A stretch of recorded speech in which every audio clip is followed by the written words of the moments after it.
Hello, my friends, and welcome back. Thank you very much for being with me again today. I'm not a fan of the Venezuelan president Maduro.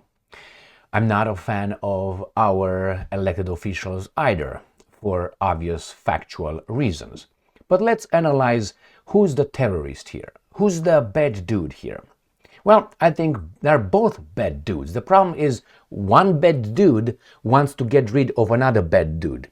That bad dude doesn't want to get rid of this bad dude. So someone is in someone else's business. Let me explain. First, let me show you the first article I'm going to use in this video. US increases Maduro bounty to $25 million. The United States, that's you and I. If we live in the United States, that's us. These guys, in our name, they are doing this. The announcement came as Washington slapped Venezuela with another round of sanctions. The US has increased its reward for information leading to the arrest of Venezuelan President Nicolás Maduro to $25 million, up from the $15 million offered in 2020. All right, and this is the US Treasury. The US Treasury is Miss Yellen, a Jewish Secretary of the Treasury, because they're smarter and more moral than all of us. Now, what's going on here? Let's put it in this little framework, or how do you want to set the premises, the foundation. The world is like a neighborhood, like a city, all right? Kind of.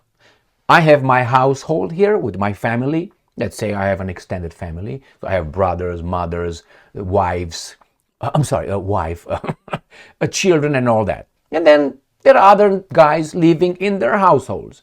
Now, in my house, obviously, we have a law, which is the United Nations laws, international law, which we are supposed to, follow, obey. We don't have an enforcer, though. Here we have the law enforcement that's going to come and grab you and arrest you by the warrant sent by a judge, signed by a judge. In the neighborhood, but in the world, United Nations can come and have the Security Council, and what happens? Maybe they can put together a coalition to go and militarily invade you and bombard you and so on. Like, for instance, the police shows up at your house. Now, this is based on United Nations. It's not your neighbor decides that, you slap around someone around here, and you talk with someone, or you are a little bit more verbally aggressive to someone. They come in and they just grab you and they take you out. That's not their job. They go to the United Nations, to the law enforcement, they report it, law enforcement comes, investigates, and that's the process. Well, the United States is a neighbor who gets in other neighbors' business. And I'm going to show you exactly why. If you don't know, I'm going to show you. Now you know. Venezuela has the largest, the biggest, the greatest oil reserves in the world. Cling, cling, cling, cling, cling, cling. Amoko, Sunoko, Fakoko want access to that. Not the Russians or anybody else. Not that the Russians don't have their resources. But hey, why shouldn't we control the resources? I don't care who's the president as long as I control the money of the nation. Who said that? Good. So you have the neighbor saying whomever arrests this guy in his household or leads to his arrest, I'm going to give him $25 million. Now, if you think that's okay, imagine someone else. Let's say Maduro would say, whomever takes care of that president in the United States of America, I will give him $25 million. How do you think that will be perceived in the United States of America? Like, it's only fair. It's only fair because justice is blind, correct? No, they will be outraged. You know why? Because we are good and you are bad. Says who? We. Because only we have the right to self-identification, and only we have the right to assign each country, each individual on this planet, if it's a good person or a bad person. Nobody else is allowed to do that by the right given by this. So that's why I say I can't be on these guys' side. This guy's getting someone else's house. Do you like that? Well, if you like that, I hope the government comes in your house and takes care of you. No? All right. So this is the United States of America who wants this guy gone. So what does that mean? That if a general in Venezuela decides to take care of Mr. Maduro, done deal. Is it the United States' prerogative to do this to other countries and the neighbors? If it is, then other countries can do this to us. But no, that's impossible. As I said, I'm not a fan of Maduro or Biden or these guys, but I can't just ignore. This is just like you pay a hitman. That's what it is. You pay a hitman to take out Maduro. Leading to his arrest, I guarantee you that the person who leads to shooting this guy is going to get a $25 million as well. Now, what kind of country does this? A good country?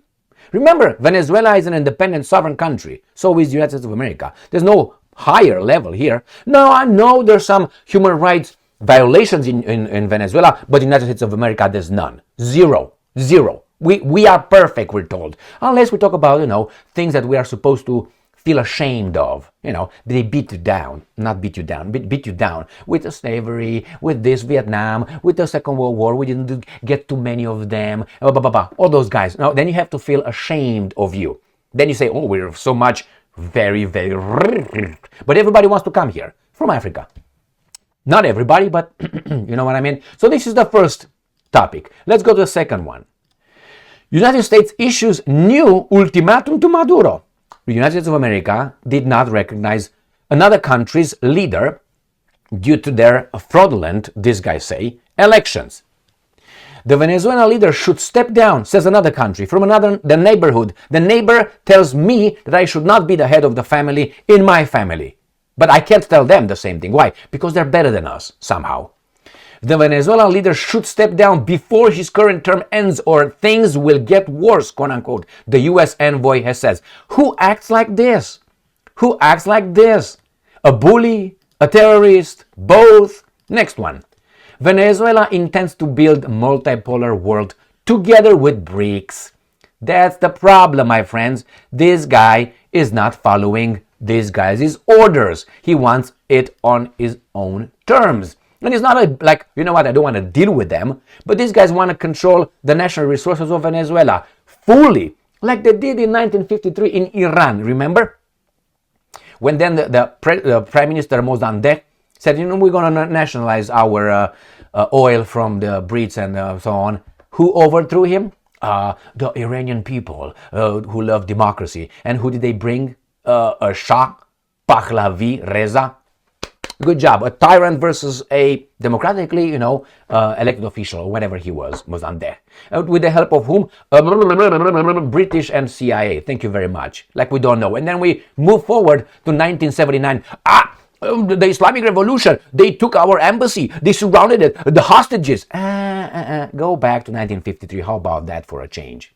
We don't want you to know about that one. Again, the people who yells louder usually has the biggest skeletons over there sucking. So Maduro says, you know what? I'm going to jump on another boat. Why? These guys treat me better. Here, this is a video I made in December. Ukraine attacks, regime change in Venezuela. And it says here, where is it? Right here, regime change prepared for Venezuela by January. And these guys come and tell you this is from the 10th of January. All right, so they overdo it. Next one, let me show you this.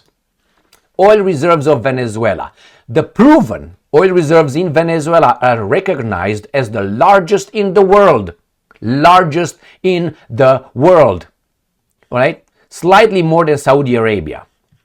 Now, you know what the United States of America is very interested in, the human rights issue in that particular country, but not in, let's say, other countries where the human rights and people are starving more than they claim in Venezuela. Why do I say that? I haven't been to Venezuela, but I have big doubts that in Venezuela the situation is as these guys claim, because they always overemphasize certain things and minimize other things. I know how they were talking about Romania, that we were starving. We're not starving, but that's how these guys are telling you, so you can accept everything that they would do to Romania. The same here.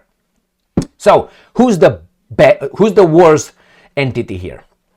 Who do you think is? I never heard Maduro telling that the US president should go. Or, this guy, we don't recognize him. Why? It's the oil, my friends. It's the oil. And you can be like this and say, you know what? That's the way world is based on strength, power, and you take whatever belongs to everybody else. Well, if it works like that, how come we have laws here as of America and we are supposed to follow them and abide by them, obey. How come? If you don't do it, so you can't have it justice here but unjust here. Mind your own fucking business, compete with those guys, do an equal level negotiations and treaties, and then that's how the way they tell us we should do.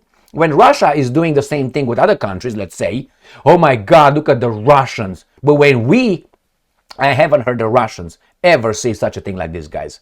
Oh, that guy, we give a bounty of $25 million for information leading to his arrest. I never heard evil Russians saying that. Why? Because they're evil, obviously, right? I never heard them saying, you know what, I don't recognize your government, because they say, that's not my business. That's what the Russian says. That's the internal issue of that particular country, that particular family. But these guys go everywhere. So some people look at this and say, oh my God, we're good. You know how, I don't have a poll of opinion or a study, but people from outside the United States of America could look at this like, these guys are in everybody's business, hypocrites, going and taking things, and then imposing everybody else a rules-based world order, which sounds like this.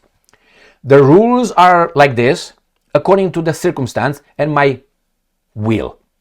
I don't have to abide or obey any of them. You, on the other hand, I will be the arbiter how you're going to use them. I will apply them to this country. I will not apply it to this country who defends itself. All right, that's not justice. So that's the problem. These guys here think, oh my God, not this guy, some of them, right? Oh, we're good. Really?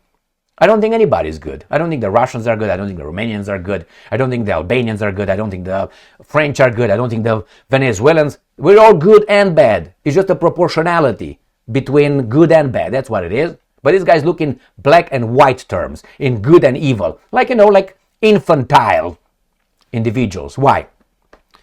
That's how we think to a certain extent. Look at Piaget's cognitive levels of intelligence for the kids, cognitive development. There's 4 stages. Look and see where you stop or where we stop. When someone is looking at life as black and white, he's still there, trapped in, in the 3rd level of something, in his cognitive steps of development. All right, so I think it's clear who wants to be left the fuck alone and who doesn't let anybody alone. Anybody, except Israel. Thank you very much for being with me again today. Stay strong, stay smart, look for the truth, and be just.